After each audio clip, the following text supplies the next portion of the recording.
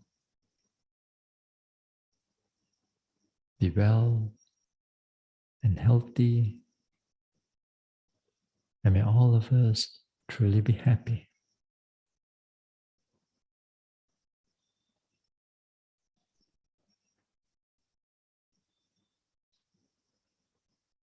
May all beings in this country be free from all kinds of harm and danger, free from all mental suffering,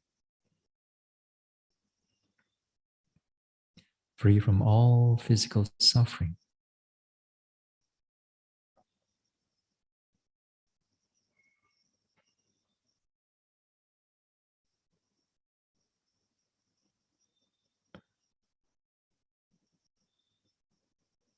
May all beings be peaceful,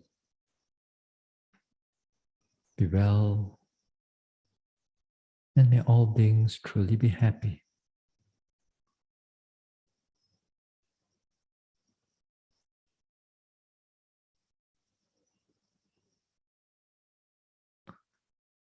Now let us expand further. Expand our goodwill, metta, loving kindness to all beings in this world. All beings, may they be our loved ones, near or far away. Or those whom we do not know, wherever they are. And to those whom we dislike or those who dislike us.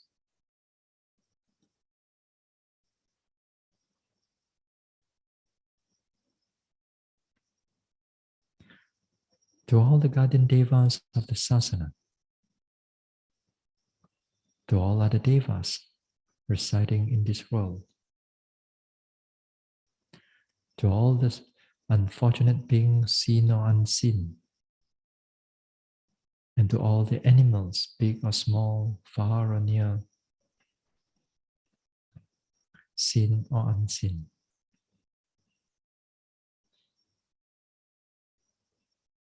May all beings in this world be free from all kinds of harm and danger. Free from all mental suffering. Free from all physical suffering.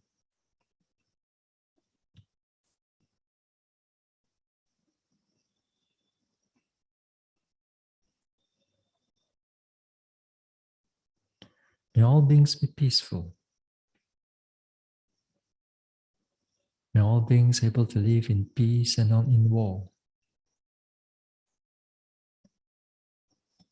Live with kindness and compassion, and not in cruelty or violence. May all beings in this world, may they all be well and healthy, and may they all truly be happy.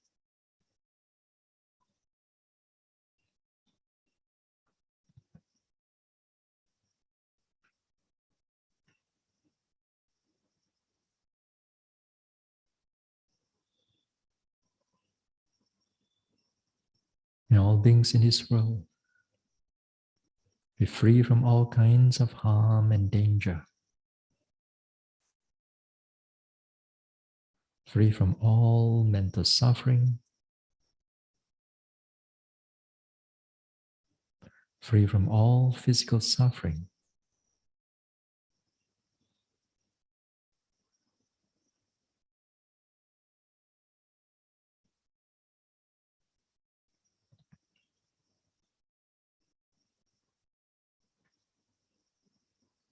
May all beings be peaceful.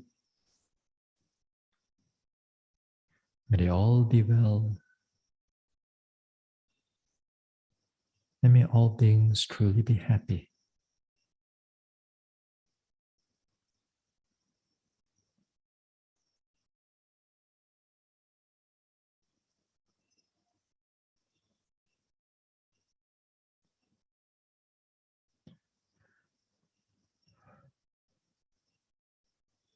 Now let us expand. Let us expand the metta as far as it can go. Without restriction, without boundary, without exception. All beings from this universe or universes. All beings from the highest planes of existence down to the lowest planes of existence. All beings from all the world systems.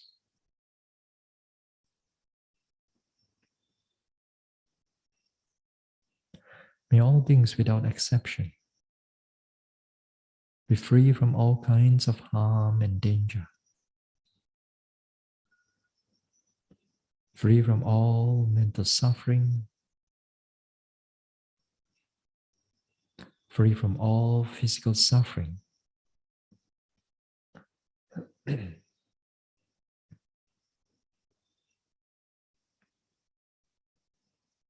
May all things be peaceful.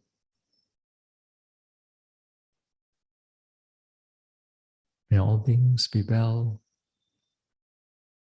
and healthy. And may all beings, may they all truly be happy.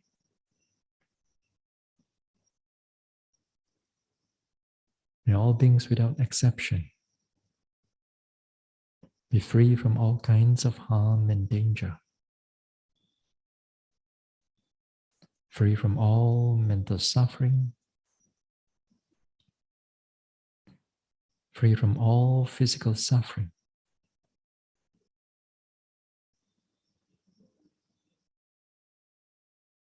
May all beings,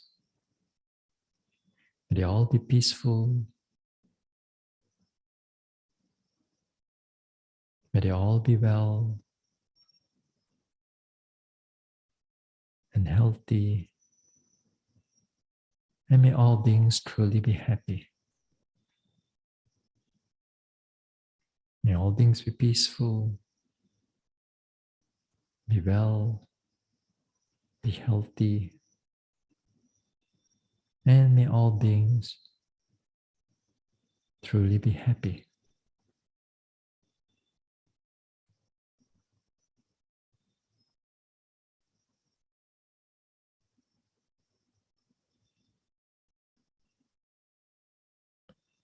And slowly let go of the metta. Bring the mind back again to the present moment, to the body, the rise and fall of the abdomen, to the sensation.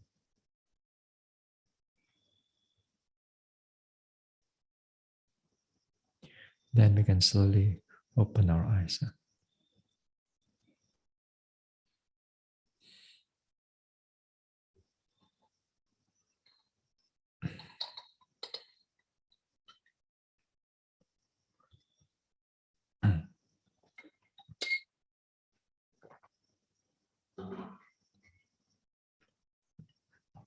Jilan. Jilan. R1. Put number 3.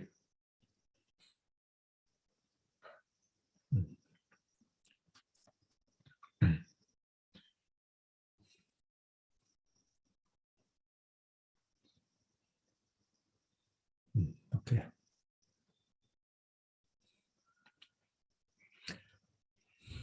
All right.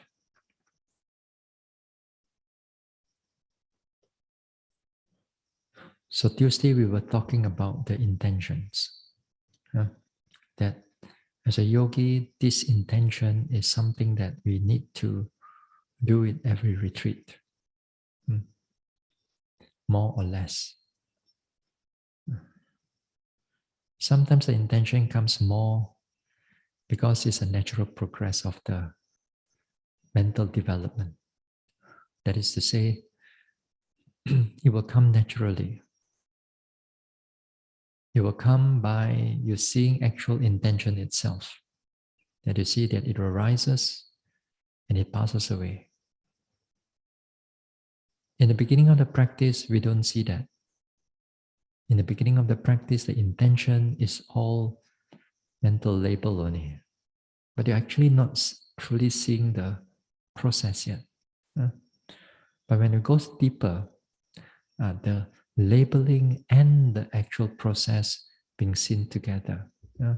Even you don't label it, but actually you see the process also. It comes in many forms, this intention. It can come in the beginning of your walking, that you can notice it. Beginning of you want to sit down, you notice it. You want to get up, you notice it. These are the major intentions, becomes clearer. And sometimes the minor intentions also becomes also also becomes clearer to the yogi. Yeah. Like every lifting, every pushing, every dropping also become clear. Yeah. Those things like you're moving your arms. Within like many small movements within the arms, also you may see intentions that arises. Yeah. But sometimes even like if a yogi becomes more perceptive, more sharp, then they can even notice like the consciousness that arises first before the rising take place. Yeah. So even our rising and falling has very much to do connected with the mind. So that even the mind come first, then only that rising take place. If there's no that mind, then the rising does not take place. Then you're dead now.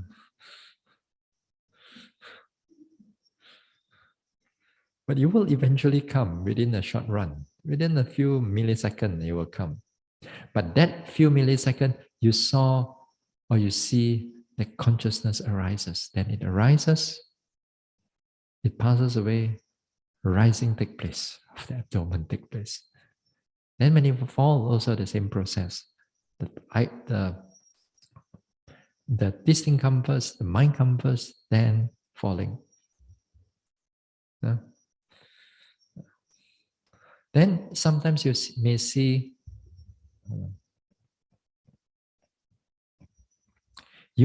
like a few rising. Sometimes there's a few staggering of the rising arises. Few rising arises. That few rising, let's say there are 3 or 4 rising.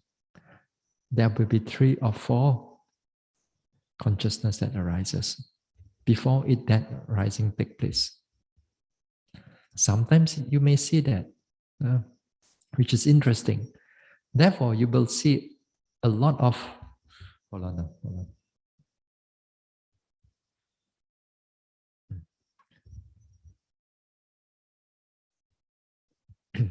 You will see a lot of. You will see a lot of all these. All these processes, and all these processes become quite clear. Yeah? They become quite clear to the yogis, and these are interesting. Yeah? Yeah. So pay attention to them. As you begin to see all these things, they are part of the whole system of insight, the knowledge that arises because of your precision of your noting and due to the investigation of Dhamma.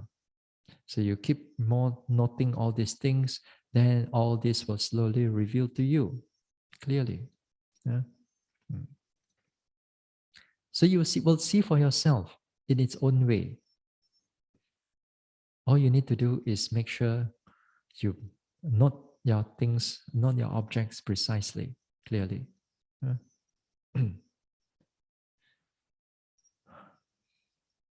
Now, now the next the talk also I was talking about suitability. Suitability in the sense of our action, speech, and thought. Whether our action is suitable or not, that also initially has to be considered. At least you think about it first. Yeah. In the beginning part of it, that is how when we do our actions in our everyday life, even out there, whether it's wholesome or unwholesome, because of we learn the Dhamma and so on, then we exercise our action, our speech, our thought. With that exercising it, then we begin to notice our actions. We do something good, we perform something good, we speak something good, we think of something good, then We avoid the unwholesomeness, which is good, which is wonderful. Yeah? But in the vipassana, it goes a little bit more deeper. It goes a little bit more deeper, not just in considering, but actually you see the defilements itself or the wholesomeness itself that arising together with the mind. That is to say, you can able to differentiate what is wholesome and unwholesome. Not somebody tells you, but this thing is actually you notice it yourself. You realize it yourself. You penetrate it yourself. And this is something that not easy to be done. It takes a lot of mindfulness and precision of the mind to able to cut through whether this is wholesome or unwholesome. As much as we learn about the Dhamma, that is all the second type of wisdom. The wisdom that arises through analytical thoughts, analysis. You consider, you ponder over it over time. But when it comes to vipassana, as the mindfulness grows, then the mind be able to penetrate, as I said, into the hindrances, into the defilements much more clearer, and also into the wholesomeness, which is much more clearer. While we are here, so when we try to exercise these things, it comes again within our walking, within the sitting, within our daily activities. You also can actually notice it. In the beginning, there will be a lot of this unwholesomeness that arises. Little, compared to when you're out there. But that little is enough to block your meditation. You know, that little. So therefore, we have to go and see that little ones. In order just to remove that, then your meditation become much more sun, you know. Now you see, a lot of times we don't realize that our defilements already springs up in our meditation. Take a simple example. Here, in Santi Sukarama, this is a very good example. From your walking path, from your walking path to your bed, how far you think it is? How many steps you think? Maybe less than 20 steps, you reach your bed already. You know where I'm trying to go here from now? If you listen to my talk, perhaps you understand. But if you have not listened to my talk, you see, while we are walking meditation, walking meditation, and then you get sleepy, let's say, then what do you think you will do? Let the sleepiness go, let the sleepiness. No, a lot of times the yogis, especially the beginners, they will just walk to the bed, walk to the mattress, so nice. Come,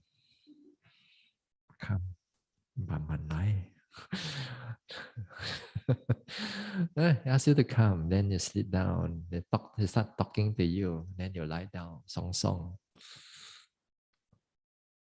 You say, what's the problem? After all, you're tired, go and rest lah. That's what you think. That's what you think. Just because of you got a little bit tiredness, because of during walking meditation, take it easy. After all, the Bhante is not around, Biaokin now, and go and sleep. Yeah. But that is exactly, as I said, that little defilement that you don't see it out there to you when you're not in meditation, when you're drowsy, when you're sleepy, then you go and find a bed, you take a nap, you take rest. Here, you are exercising the same thing all over again. Whenever you are drowsy, whenever you are sleepy, you just make that intention, intention to go to the bed, intention, lift, right step, left step, right step, left step, right step, left step. Wow, so nice. There you go. Right step, left step, left bam. Intention to lie down, intention. Oh, just because they learn intention. Yeah. So all these things you have to reconsider whether the action is coming together with all this laziness of mind. Yeah. And a lot of times it comes with this laziness. So you have to consider, you have to really have to stop it. Even you know your intentions, all this type of intention, now this intention is connected with all these small little hindrances. So you are not supposed to like, just because you are drowsy a little bit, then you find a bit. So you got to override, you got to stop it. You got to stop it, carry on with your meditation, walking, sitting, walking, whatever that you are doing. Uh, but most of the time it will be like this. You have to consider, especially in the beginning part of the meditation. But when you are getting more into the retreats many times, these type of things, because you have developed a good habit right in the beginning itself, you keep on suppressing it in a way that you blocked it from happening. Then when you do it again and again, a few retreats to come, that thought now, just to go to the bed also does not arise, even when you are drowsy and sleepy. And you see how the mind changes. Just that little bit you change. And that little bit, if you don't change, as I said, when it's just like when we are our bad habits of the outside there, we carry inside here, then those things will actually block your meditation. You see why this one is a minor over here. But certain times when you need to consider also, if you are not feeling well, if you're not feeling well, if you feel like stomach ache and so on, if you need to go, you need to rest, then by all means you go ahead. But don't use those things as an excuse. You have to know for yourself. You've got to be sincere about your own actions. The teacher is not going to be sitting there beside and keep on looking at all of you. Finally, this is your spiritual path, not my path. This is your path. My job is just to guide you and so on. Yeah? And this is one thing. Yeah? For example, so we consider it whether this action is suitable for us to do or not. There are also other things, small things. Take another example, sitting meditation. Now, in the sitting meditation, for example, you open up your eyes, you meditate. Wow, here pain, there pain, everywhere pain already. You open up your eyes, just like that now, 55 minutes already. 5 more minutes to ring, 5 more minutes to ring. 备料, 备料. You want to get up already, Then, should you or should you not get up? Yeah. This is a very difficult question to answer. Try lah, 5 more minutes. Your leg won't break lah. Tampo also cannot tahan. Won't break lah. You won't die. Don't worry. After get up, you still can walk one. Just bear it through. 5 more minutes only. Override the whole intention. Yeah. Because you see, a lot of times we don't know the intention. We don't know the intention. Sekali, we already get up already. Yeah. Push it further. I know beginners a bit difficult, but this thing you have to push it further. Your mind has to be strong enough. Wait lah for the 1 hour. See. You know how you're going to achieve? At least yeah, at least that you need. You see, the sitting meditation, you need a bit of time, and not enough time. Like the kettle cannot boil. You need at least that 1 hour. Not more than that. 1 hour enough. I know it's even as I said, the beginners is gonna have a difficult time. But this is how you push. This is how all yogis push. A little bit, little bit, little bit, little bit. So sometimes you have to override your whole thinking about getting up. Yeah? Stay with it first. Not the aversion that arises, for example, that time. Aversion, dislike. You know? Wondering, thinking already. You see, when your pain is so much, you earlier on you try to note the pain, you watch the pain and so on, but it passed through your threshold already. It passed through your patience already. Patient no more already. Then it passed through already, then you already betahan.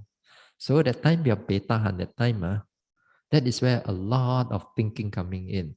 What's the time now? How come the bell not ring yet? How come uh, is the bell is still working or not? Maybe.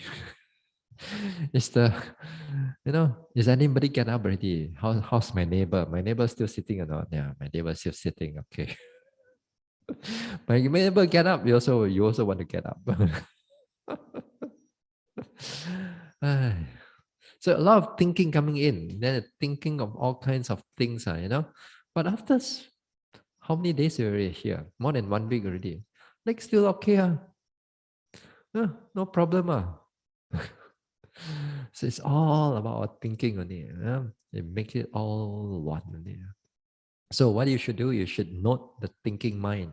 You should note the running mind. You should note that restless mind. You should note the anger that comes together with it. Sometimes if you're able to note those anger, sometimes the mind starts to cool down again. Starts to cool down again, but the pain is still there. Then that time you can able to continue on noting the pain. So you don't get up. No? No. So this is something. Again, here, like in our doing meditation also, every small action of ours, we have to consider it carefully. Sometimes a lot of yogis don't do that. Even they listen to these talks umpteen times already, but they don't really care. Not only themselves, but don't really care for other yogis. Some yogis are very kiki kwai kwai one, People meditating that people turn on the fan. This yogi want to go and switch off the fan. Purposely go and switch off that. For what reason? We really do not know. Just like that, these people. So again, here, for whatever their reason is, they don't care about other yogis. They don't consider it about other yogis. They just turn on, they just turn off. After all, sometimes they think about themselves. The weather is quite cool. What for you want to turn on the fan? Waste the money. Then they go and switch it off. There are yogis like that. You go around in the meditation centers long enough, you'll find this type of yogis. You'll definitely find this type of yogis. If you are in the receiving end, you are meditating, then somebody go and turn off. Then you got to watch out for your anger. You got to watch out for your anger. Watch out for your, who is this one? Who is the one? I'm going to complain her to the Sayadaw or Bhante or whoever. Yeah. So you got to watch your mind. There will always be people like that. There will always be people like in the room, they cannot tolerate each other. One want to open the curtain, one want to close the curtain. Open, close, yo man. After that, after that they these things happen, then, I mean, this thing really happened. These two yogi has to come in front of me just to settle the issue. Many years back, not here, some other meditation center. And the two yogis are so hard-headed, stubborn one. Wow, really tough. They can't tolerate each other. They can't give and take. Everything about their life is win and win and win other people. Yeah, one sulu the tiao liao. One, that type of mentality. So they come to this meditation. Also, they cannot tolerate other people. Whatever they do is they want it that way. Other people to follow, whether they like it or not. There are people like that. Uh, you will find this type of people when you go around. But if you are like that, hopefully you change. Hopefully.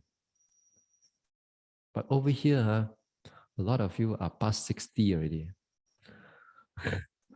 Very difficult to change. Knock cannot break already. Yeah. You see, when we want to train monks or nuns, usually we train them early age. Old age one, like after retire only they want to become monk or nun. Wow, that one very hard to train one. Because all their habit is already there already. You tell them tak boleh, cannot. Very hard to teach an old dog new tricks. Very hard to teach. Young one is easier to bend them to the wholesome path, to the more wholesome place. I'm not saying all this, but I'm saying that mostly as most like young ones able to train easier. If you're getting older, your habits becomes more or less your character already.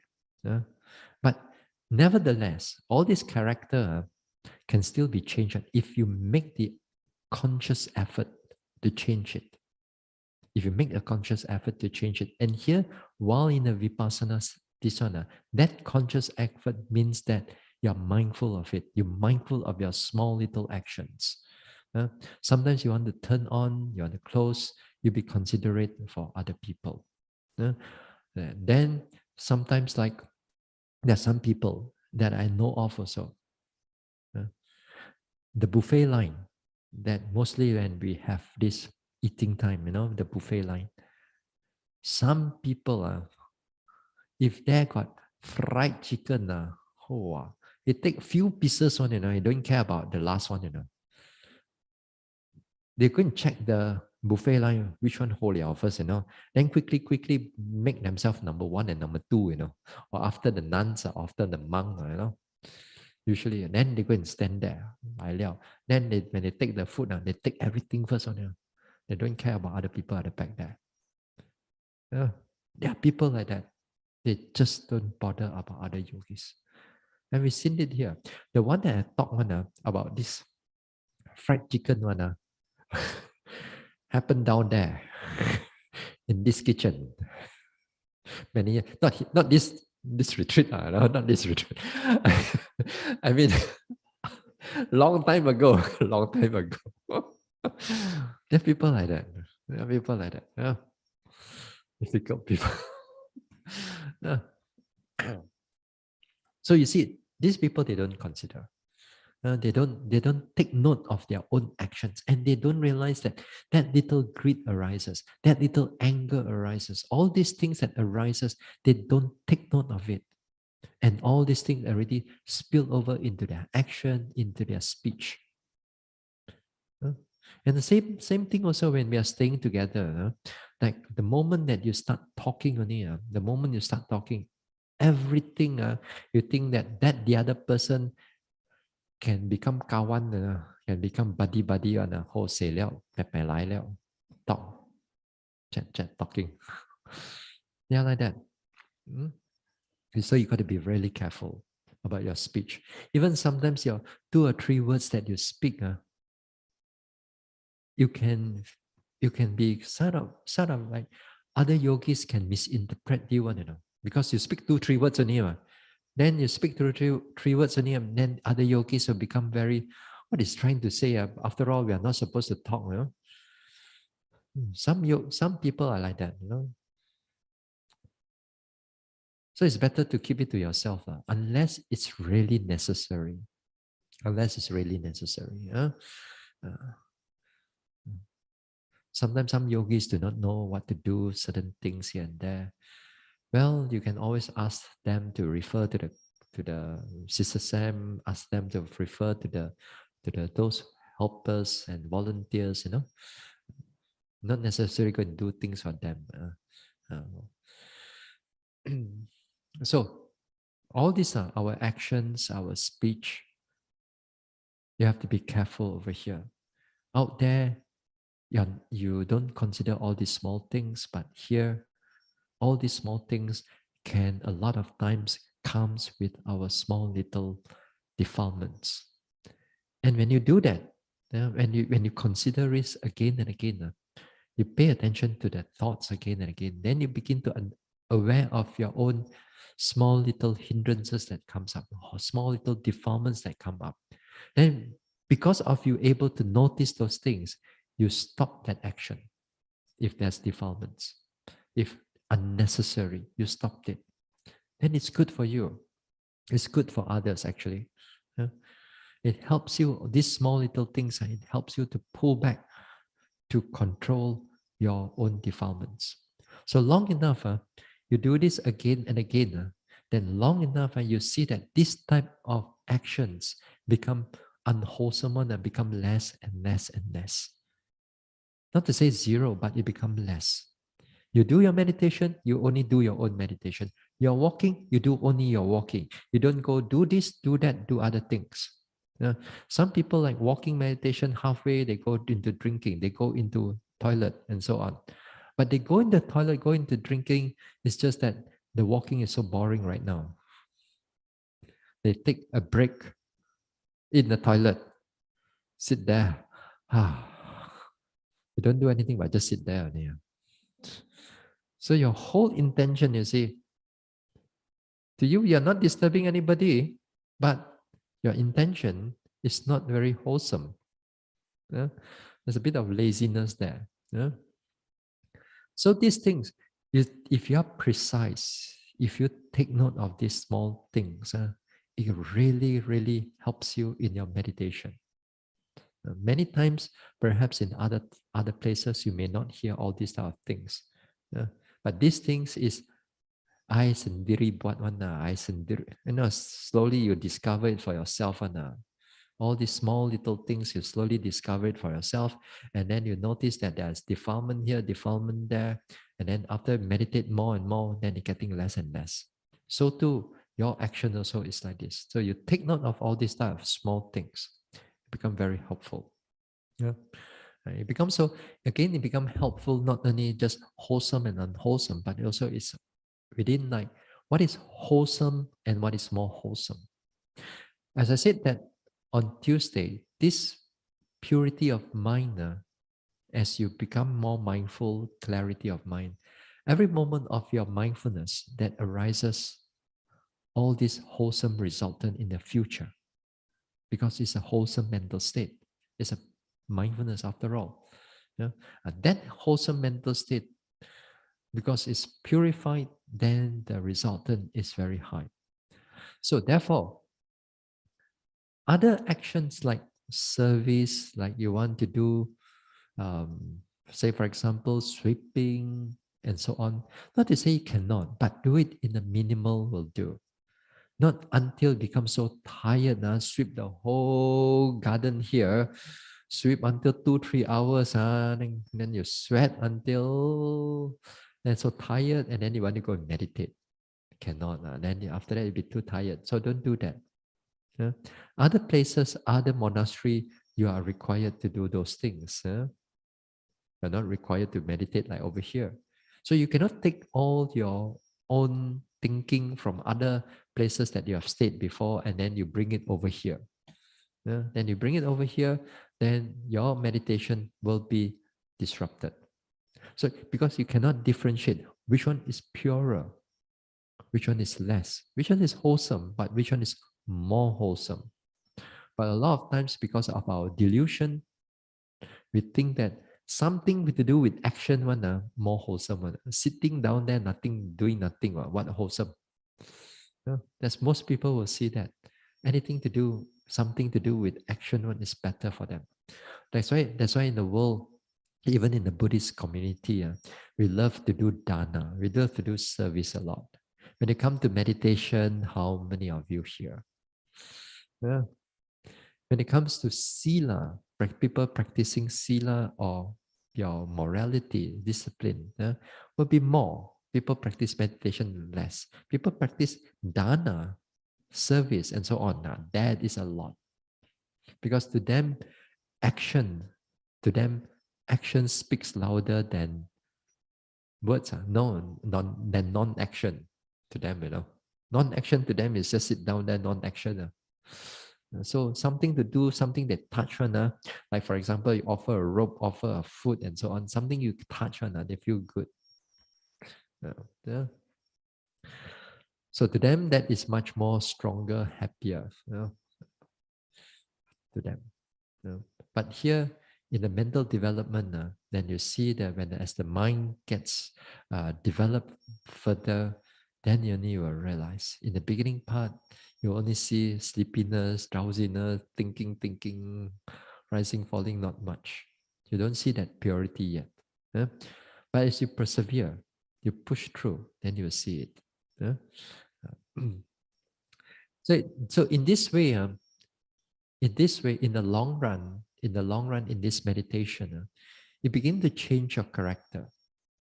It change your character for the better. Because you begin to notice all these small little actions of yours, all this unmindful speech of yours, becomes much more, you're much more aware of it. You're much more aware of its ulterior motive. You're aware of its intention. You're aware of what happened in the heart rather than in actual action or in the speech.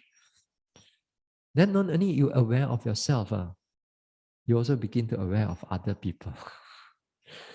Because you begin to know yourself like that, you also know that other people, when when their action and their motive, you know already, you already, because you see that from your own way, your own mind, and all these defilements are they all work in a similar manner, yeah, because they are only falls within the five aggregates only. So they condition here, condition there.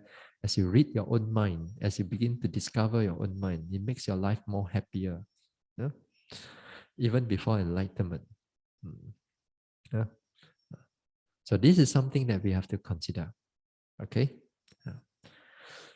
So now, as you the first, as I said, the first thing is on the intention that you got to take notice. Yeah?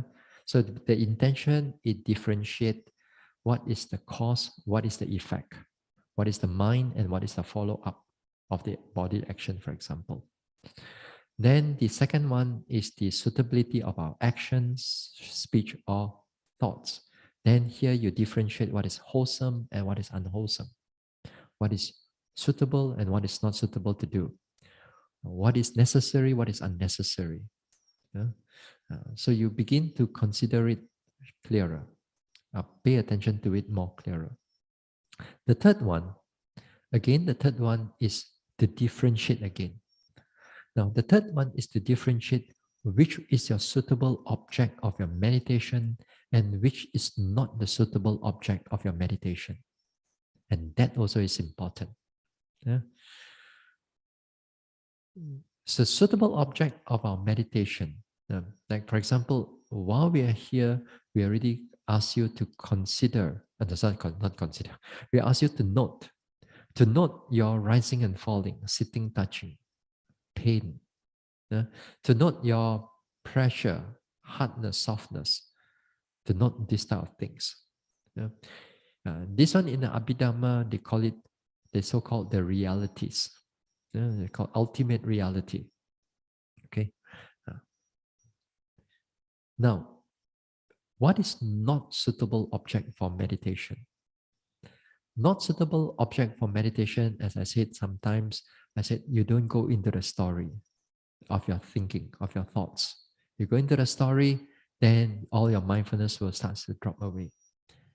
You don't go into your like seeing object or your hearing object. For example, you see somebody. Who is it? Who is that? Then that too is not a suitable object. Okay. I use the word not suitable for vipassana. This is suitable when you're out there. It's perfectly okay. It's only during vipassana only. Yeah? These are not a suitable object. And hearing, for example, you hear sometimes like music, or sometimes outside there's maybe people talking a little bit. Sometimes there's sound a little bit. Then that also you got to be careful. Yeah? They are not really suitable an object for you. So there are a number of things that are not suitable objects. So the unsuitable object for vipassana, we just categorize them more or less as concept. We categorize them as concept. What is suitable object? We categorize them as ultimate reality. Okay. Now this ultimate reality, of course, includes nibbana also, but we don't have to talk it over here unless you realize it lah. Then we can talk until tomorrow morning. But now, since it's not yet, so we talk about the ultimate reality between mind and body and how they are relationship also. All right. This is important because as you meditate further, the concept and the reality, sometimes they just overlap each other, and sometimes they entangle each other. If your mind not able to put them apart, then you can be taking up the wrong object. Okay, you're taking up the wrong object. I'm going to start first. Let's say start with something simple one, which is also not so simple. Let's talk about the thinking meditation. Thinking. Let's talk about the thinking. Yeah. Now, when I said that you don't go in the story, because if you go in the story, let's say like you go into the past one, all your past memory, all when you are once upon a time, you go into your stories about who are they and so on.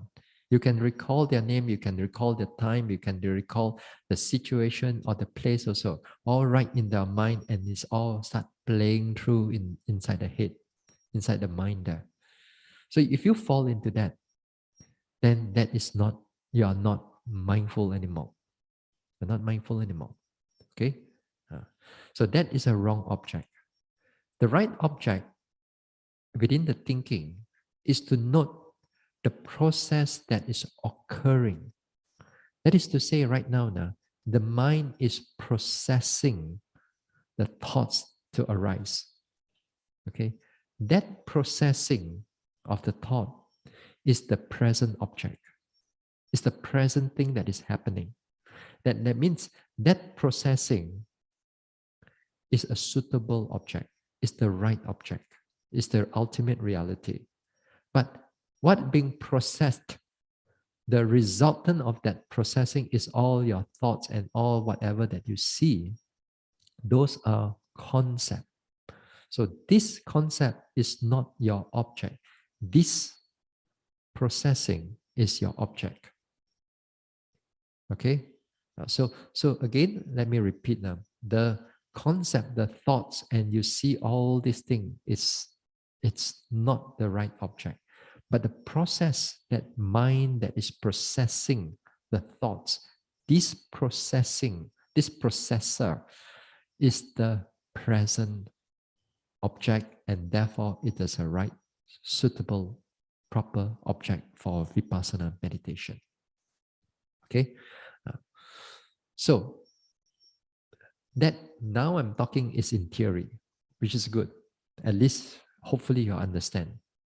But actually, when you're doing it, This thinking and all these thoughts are all sekali masuk one. It's not going to put here one for you to see. It's not going to be like that. It's all sekali, all masuk together, all jumbled up everything. So what you should do as a yogi, you should do as when the thought arises and it becomes prominent to you, then you should do not memory.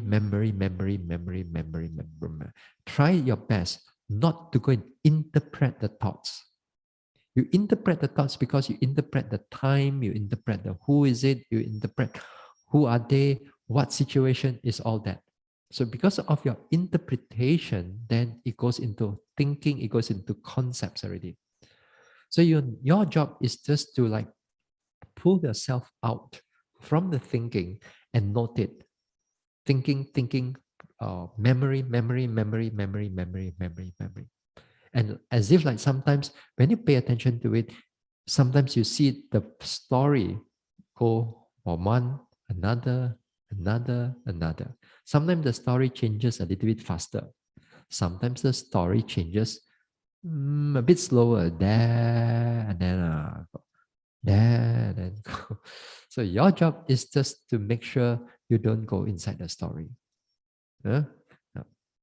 Like take for example another thing like your hearing. Yeah? You sit down, you meditate, right? Thinking about hearing.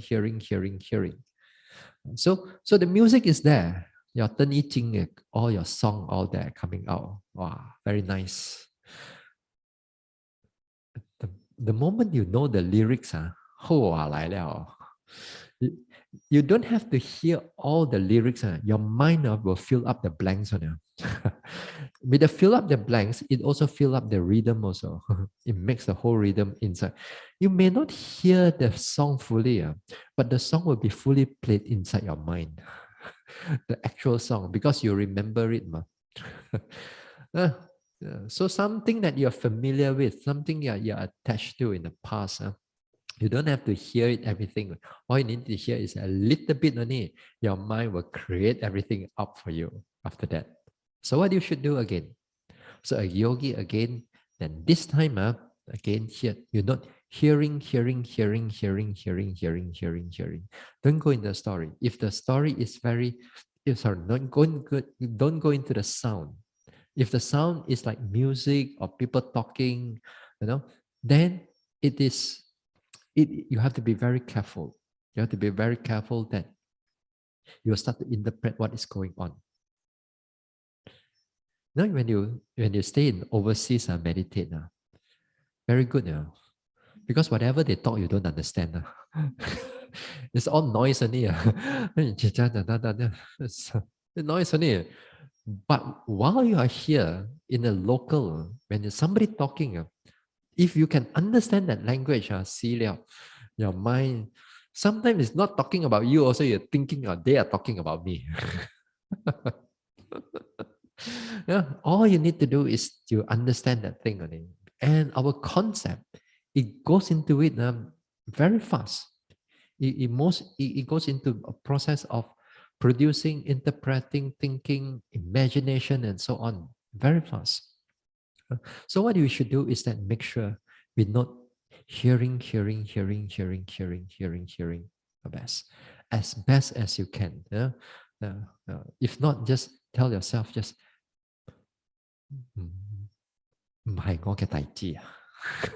not my problem, not my this thing. I'm meditator. Just stay here. Yeah. Don't go and fall into all this type of thing. So that you see the concept. That's what we use in everyday life. In everyday life, even that we are conversing right now, we are using so-called concept. Okay, we are using concept. It's not that it's bad. It's just not suitable object. Some people, they, sometimes they meditate. They meditate during Dhamma talk. They meditate during Dhamma talk. So what happened is this: they sit there, they say, they come and they report. They report. So Bhante, when you were talking, I was meditating. So I was meditating on your words. So how? So your words are like just on and off, on and off, on and off, on and off, on and off. So do you listen or not? I don't really listen. So can I do that or not? No.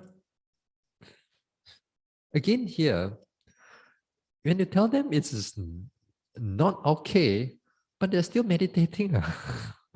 But then again, you tell them you should listen, then it's very hard, Sometimes, although at certain point, what happened in their mind is that they still able to note. If still able to note, then fine. But sometimes the mind get distracted away and so on.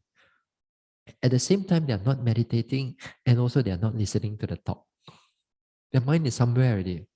Or sometimes in between, while they are meditating during Dhamma talk, their eyes become heavy already. Their eyelids become heavy, heavy, heavy, heavy, heavy. They don't realize that they are already sleepy already.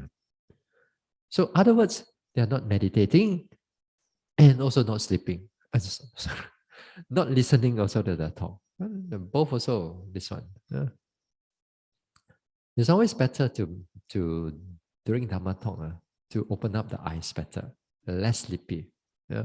You close your eyes, and especially this time, your whole day meditate until so tired. All you need to do is just close your eyes a little bit. Sleepiness come already. So anyway, don't divert already and diverging already. Anyway, what I'm trying to say is that all this smell, hearing, smelling, seeing, and so on, external objects, you got to be careful. You got because the moment you smell something, your mind already interpret it very fast. Yeah?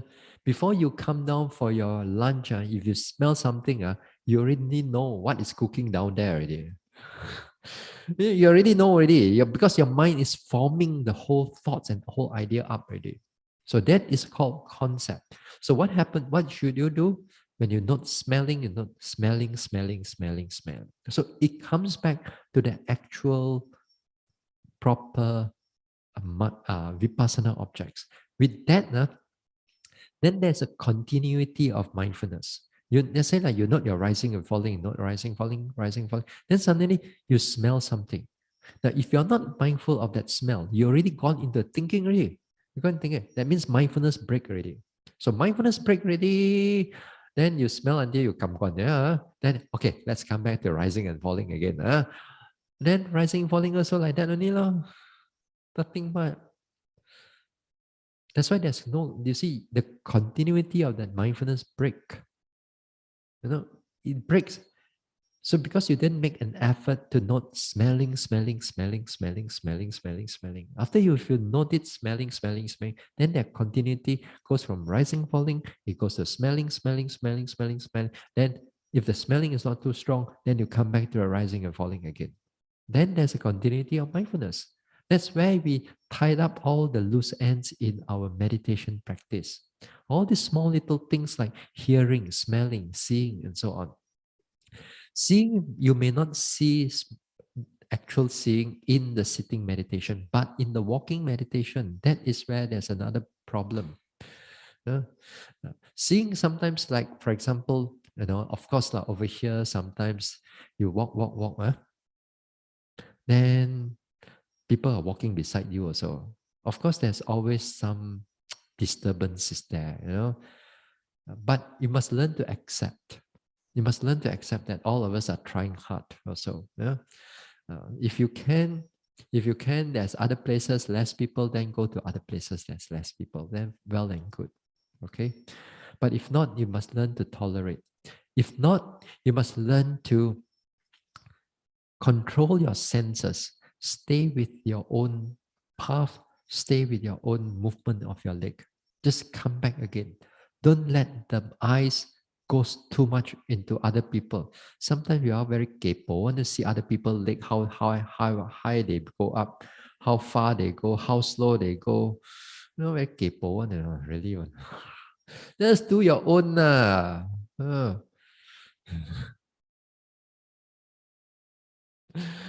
So it's always like that. Yeah? So be careful of your eyes. So again, here our eyes, hearing, smelling, you know, and so on. Uh, the thoughts will come a lot. You see, the thinking, the thoughts are even sometimes like let's say you are doing samatha meditation in the past, right? You do samatha meditation in the past, and there are occasions that all this type of nimitta will start to come out again. Perhaps you are good in samatha meditation. The nimitta here, that means a mental created object. The mental created object becomes obvious to you because of your past meditation development.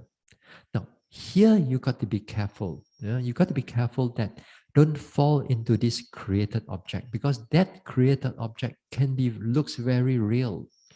Like for example, you sit down there, sit, and then let's say that the lights all come up. The lights, wow, very clear, so clear, like you turn on a very bright light like that, a very bright light, so clear. Then you go and attach to it. You're going to take on to that light. Then you're already out of this vipassana objects already. That means you're out of the development already.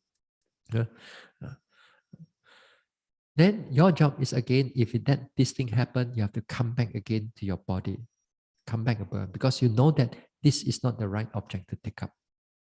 Uh, or sometimes some people meditate, their imagination becomes much more stronger, especially for those people like faith orientated, for example. Faith orientated, that people a lot of faith type, they meditate, then they see Buddha come up, they see Buddha, or they see monks coming up, or they see a lot of like wholesome actions they've done in the past, like they do perform dana, they perform katina, and so on.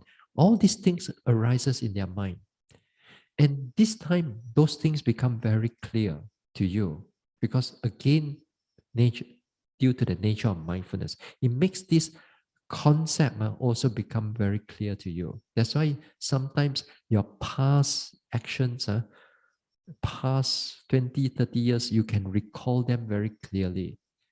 It's because of mindfulness, and that they become very real. So when they become like so real, then if you're not careful, you think that these are the right object for you to take up, because it's so clear.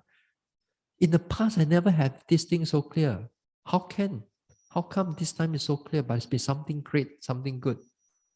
So you get attached to it. So, in other words, you're taking up a wrong object without you realizing it. So it already happened already. So you all got to be careful this type of things. Don't simply go and take up all these type of things, because when you take up the wrong things, later part defilements, it slowly starts to creep in already. All the attachment, the pride, the wrong view, everything slowly will come. And you don't realize it when you think you're still okay.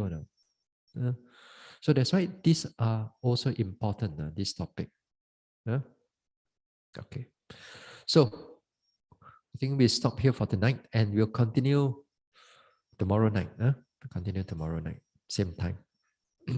So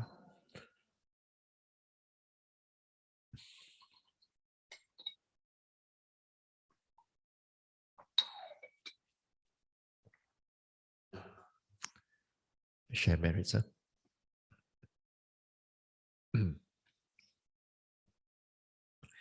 Idang me bhavanam nibbanasa pachayo hotu. May my mental cultivation be a condition for the realization of nibbana. Imang no punya bagang sapa satanang dema. We share these merits with our departed ones, with all beings and all the devas. Sape satta sukhi hontu Anumodantu. May all beings be happy. May they rejoice in these merits. Sadhu, sadhu, sadhu.